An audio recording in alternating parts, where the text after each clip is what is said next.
Yeah, so I'm going to be kind of serious. I'm going to read some poetry by my grandma who's dead. But it's entertaining. It's really good. And I'm going to tell some jokes that she told to me to lighten the mood.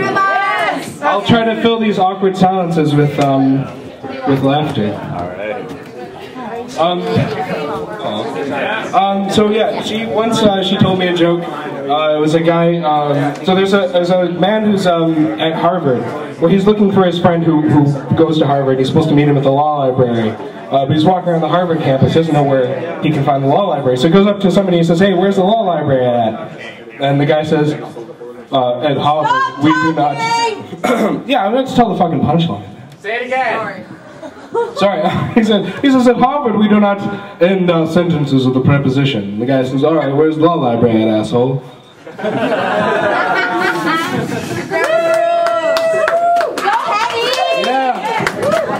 So, yeah, this is poetry by my grandma. She's a really nice lady. I know it's not really that funny and it doesn't have flashy lights, but it's still good. Come on, you should enjoy it. Enjoy yourselves, it's fun. Alright, there's a poem about Detroit, a poem about Toronto, and a poem about a murderer. Which one do you want to hear first? Detroit! I'm going to read all three, so you're just choosing the... Okay, okay, letter from Detroit. I'm writing to you tonight to thank you for the pear that I'd forgotten, the one you pulled out of your tweed jacket for the ride back from the airport and tossed into the back seat of my car. When I got home, it fell onto the grass, a single apparent shape, comical under the maple tree. Holding it up to the cold April light, this bruised and yellow passenger told me what it was like to live for too long in your pocket.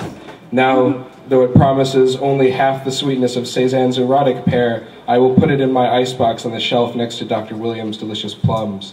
It will be there for me in the morning. Alright,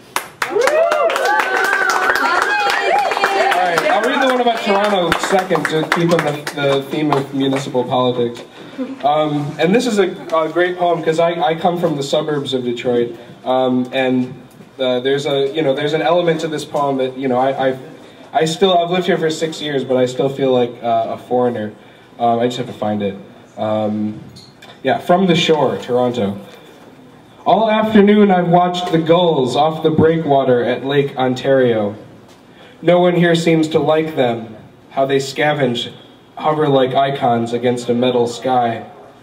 But I am here from another country, not so foreign as the gulls, and I like their garrulousness, their joyful noise, and the way they hang in the air, flying and not flying.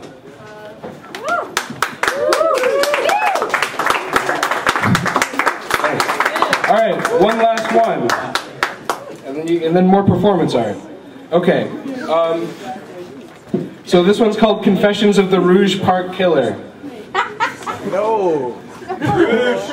Go Rouge Park. Yeah, Rouge Park. Let's go. Rouge Park in Detroit. The River Rouge is where they make. That's where. All right, yeah.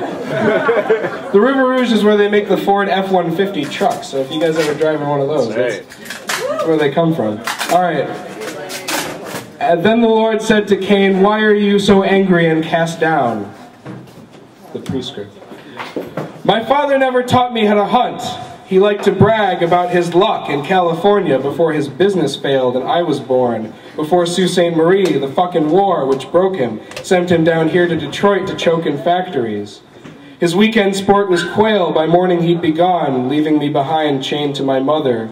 By night I was her jailer, fleshing her hunger till he returned with nothing, to find her trained, a huntress, crouched in their half-empty bed. He died hunting, groping for air, one shattered duck still tied in his bleeding sack. Oh.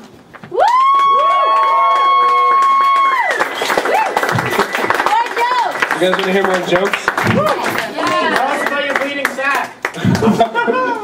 Well, let me tell you about my bleeding sack. What isn't there to tell? Yeah, well, yeah, I mean, you guys know how it is, right?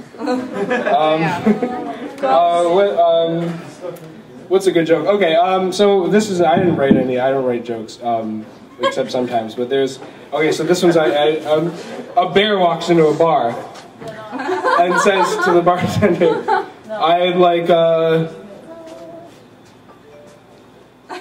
beer. And the bartender says, why the pause?